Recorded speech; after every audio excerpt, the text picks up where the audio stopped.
Բարի գլխավոր մարզիչ Պողոն Գևորգյանի հետ խաղային մամուլի ասուլիսը։ Նախ մարզիչը խոսի խաղի մասին, հետո կարող եք ուղղել ձեր հարցերը։ Չափազանց էմոցիոնալ խաղ ստացվեց, երկու թիմերն էլ խաղում էին հաղթանակի համար։ Ես չեմ բողոքում խաղադաշտից, երկու թիմերն էլ որակյալ ֆուտբոլիստներ ունեն ու երկուսին էլ հավասարաչափ խանգարում էր խոտածածկը։ Մենք հասկանում ենք, որ ձմեռային դադարից հետո է ու ցանկացած բնական դաշտ Հայաստանում երևի թե այս տեսքը կունենա։ Հարցն առնում է, որ մենք ավելի ուշ ադապտացվեցինք խաղադաշտին, քան մեր մրցակիցը, բայց ավելի ուշ նրանցից ադապտացվեցինք, բայց շատ լավ ադապտացվեցինք։ Խաղը ինքներդ տեսակ ինչպես սկսեցինք, շատ արագ գնդակ ընդունեցինք, ոչ պարտադիր գնդակ ու դրանից հետո Արարատ Արմենիայի հետ անմիջապես հետ գալ խաղ, խաղալ մամլիչ ֆուտբոլ, ես հարգում եմ մեր մրցակցին, շատ ուժեղ թիմ է, բայց իմ կարծիքով մենք արժանի էինք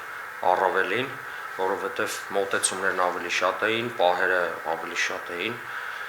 Ամեն դեպքում նման դասավորվող խաղում մեկ միավորնել մեզ համար վատ չի, մրցակցի խաղադաշտից վերադառնալիս։ Արագ պետք է այս էմոցիաները հանգստացնենք, հոգեբանորեն ֆիզիկապես թիմին վերականգնենք, որտեղ շատ ծանր խաղ ստացվեց ու պատրաստվենք հաջորդ խաղին։ Ալբերտանում կառանձնացնենք այսօրվա խաղում եւ Կարեն Նալբանդյանի մասին միանգամից դեռևս նախորդ տարվա վերջում շատ էր քննարկումները հավաքական հրավիրել չհրավիրելու վերաբերյալ հավաքականի մարզիչը դեռևս չհրապարակել կազմում, բայց մենք չգիտենք ակումբներին հրավիրելու թե չէ։ Անկեղծ ասած մենք տեղեկություն չունենք, ոչ մեկի չեմ ուզում այսօր առանձնացնեմ, իմ բոլոր ֆուտբոլիստները այսօր պայքարեցին մինչև վերջին վայրկյանը, շատ մենապայքարներում հաղթեցինք, որակյալ գործողություններ արեցինք, դրա համար այսօր ավելի շատ այս միավորը թիմային արժեք ունի։ Եթե ձեզ հետաքրքրում է, եթե դուք եք առանձնացնում Կարենին, Կարենը թմի առաջատարներից մեկն է ու առհասարակ, եթե նայենք թեկուզ ստատիստիկայով, ինքը, եթե սխալվել ենք հաշվում, եթե չեմ սխալվում, 20 խաղ, Գավաթայի խաղերն էլ միասին 14 արդյունավետ գործողություն, այն ինչ որ պետք է մարզչին, որ անդադար ֆուտբոլիստը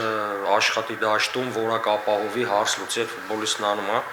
Եթե ինձ եք հարցնում արժանի է թե չէ, Կարենը վաղուց արժանի է գտնվելու հավաքականում, իսկ այս պարագայում, երբ որ չկա Սպերցյան, չկա Հովհաննես Հարությունյան, ինչպես գիտենք, արդեն ինչ ասեմ, կախված է գլխավոր մարզիչը,